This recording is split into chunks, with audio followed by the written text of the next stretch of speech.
ಸುಂಕಾಸುರ Trump ಭಾರತದ ಮೇಲೆ ಸುಂಕದ ಹೊರೆಯನ್ನ ಹೊರಿಸಿದ್ದಾರೆ. ಡಬಲ್ ಟ್ಯಾಕ್ಸ್ ಹಾಕಿ ಭಾರತವನ್ನ ಕುಗ್ಗಿಸೋ ಪ್ರಯತ್ನವನ್ನ ಮಾಡ್ತಾ ಇದ್ದಾರೆ. ಈ ಬೆಳವಣಿಗೆ ನಂತರ ಭಾರತ ಮತ್ತು ಚೀನಾ ಮತ್ತೆ ದೋಸ್ತಿ ಆಗ್ತಾ ಇದ್ದಾರೆ. ಭಾರತದ ಆರ್ಥಿಕತೆಯಲ್ಲಿ ಚೀನಾ ಮತ್ತು ಅಮೆರಿಕ ಇಬ್ಬರು ಪ್ರಮುಖ ವ್ಯಾಪಾರ ಪಾಲುದಾರರು. ಹಾಗಿದ್ರೆ ಚೀನಾ ಮತ್ತು ಅಮೆರಿಕದಲ್ಲಿ ಯಾರು ಭಾರತಕ್ಕೆ ಹೆಚ್ಚು ಮುಖ್ಯ, ಯಾರಿಂದ ಲಾಭವಾಗುತ್ತದೆ, ಯಾರಿಂದ ಹೆಚ್ಚು ನಷ್ಟವಾಗುತ್ತೆ, ಈ ಬಗ್ಗೆ ಕಂಪ್ಲೀಟ್ ಆದ ಮಾಹಿತಿಯನ್ನು ಈ ವಿಡಿಯೋದಲ್ಲಿ ತಿಳಿಸಿಕೊಡುವ ಪ್ರಯತ್ನವನ್ನು ನಾನು ಮಾಡ್ತೀನಿ. ನಾನು ನಿಮ್ಮ ಶಿವರಾಜ್ ಬಾಣಂಕಿ. ನೀವು ಸುದ್ದಿಯಾನದ ಸಬ್ಸ್ಕ್ರೈಬರ್ ಆಗುವುದನ್ನು ಮರಿಬೇಡಿ.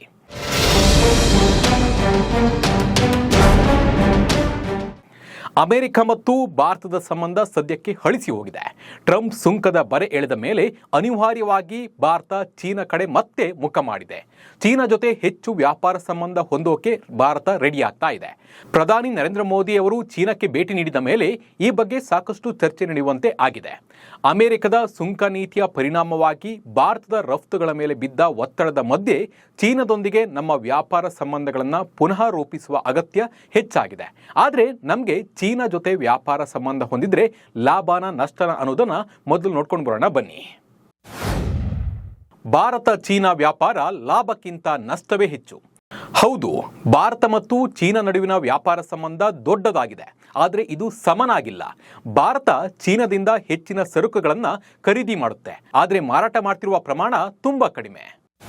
2024-25ನೇ ಆರ್ಥಿಕ ವರ್ಷದಲ್ಲಿ ಭಾರತ ಚೀನಾ ದ್ವಿಪಕ್ಷೀಯ ವ್ಯಾಪಾರ $127.7 ಬಿಲಿಯನ್ ಆಗಿತ್ತು. ಇದರಲ್ಲಿ ಭಾರತದಿಂದ ಚೀನಾಕ್ಕೆ ರಫ್ತಾಗಿದ್ದು $14.3 ಬಿಲಿಯನ್. ಇನ್ನು ಚೀನಾದಿಂದ ಭಾರತಕ್ಕೆ ಆಮದಾಗಿದ್ದು $113.5 ಬಿಲಿಯನ್. ಅಂದರೆ ನಾವು ಚೀನಾದಿಂದ $99.2 ಬಿಲಿಯನ್ ನಷ್ಟು ಹೆಚ್ಚು ಖರೀದಿಯನ್ನ ಮಾಡ್ತಾ ಇದ್ದೇವೆ. ಇದರಿಂದ ಏನು ಗೊತ್ತಾಗುತ್ತೆ ಅಂದರೆ ನಾವು ಚೀನಾದ ಮೇಲೆ ಬಹಳ ಅವಲಂಬಿತರಾಗಿದ್ದರಿಂದ ಲಾಭಕ್ಕಿಂತ ನಷ್ಟವೇ ಹೆಚ್ಚು ಅನ್ನೋದು ಗೊತ್ತಾಗುತ್ತೆ. ಪ್ರಸ್ತುತ ಹಣಕಾಸು ವರ್ಷದ ಮೊದಲ 4 ತಿಂಗಳಲ್ಲಿ ಏಪ್ರಿಲ್ ಮತ್ತು ಜುಲೈ 2024ರಲ್ಲಿ ಭಾರತವು ಚೀನಾಗೆ ಕೇವಲ $5.75 ಬಿಲಿಯನ್ ಮೌಲ್ಯದ ಸರಕುಗಳನ್ನು ಮಾತ್ರ ಮಾರಾಟ ಮಾಡಿತ್ತು. ಆದರೆ $40.65 ಬಿಲಿಯನ್ ಮೌಲ್ಯದ ಸರಕುಗಳನ್ನು ಆಮದು ಮಾಡಿಕೊಂಡಿದೆ. ಇದರ ಅರ್ಥ ಚೀನಾದೊಂದಿಗೆ ನಮ್ಮ ವ್ಯಾಪಾರ ದೊಡ್ಡದಾಗಿದ್ರೂ ಅದು ಭಾರತಕ್ಕೆ ಆರ್ಥಿಕ ಹೊರೆ ಹೆಚ್ಚಿಸಿದೆ. ಚೀನಾಗೆ ಹೋಲಿಸಿದ್ರೆ ಅಮೆರಿಕ ಭಾರತಕ್ಕೆ ಹೆಚ್ಚು ಲಾಭದಾಯಕ ವ್ಯಾಪಾರ ಪಾಲುದಾರ ಅಂತ ಹೇಳ್ಬಹುದು. ಕಾರಣವೇನೆಂದ್ರೆ ಭಾರತವು ಅಮೆರಿಕಾಗೆ ಹೆಚ್ಚು ಮಾರಾಟವನ್ನ ಮಾಡುತ್ತೆ, ಅವರಿಂದ ಕಡಿಮೆ ಖರೀದಿಯನ್ನ ಮಾಡುತ್ತೆ.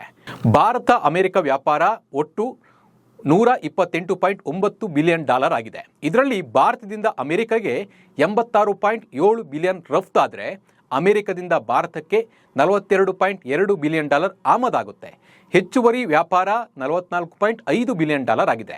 ಇದರ ಅರ್ಥ ಏನಂದ್ರೆ ಅಮೆರಿಕ ಭಾರತಕ್ಕೆ ಕೇವಲ ವ್ಯಾಪಾರ ಪಾಲುದಾರವಲ್ಲ, ಆರ್ಥಿಕ ಲಾಭದ ಮೂಲವೂ ಹೌದು ಅಂತಾನೆ ಹೇಳ್ಬಹುದು.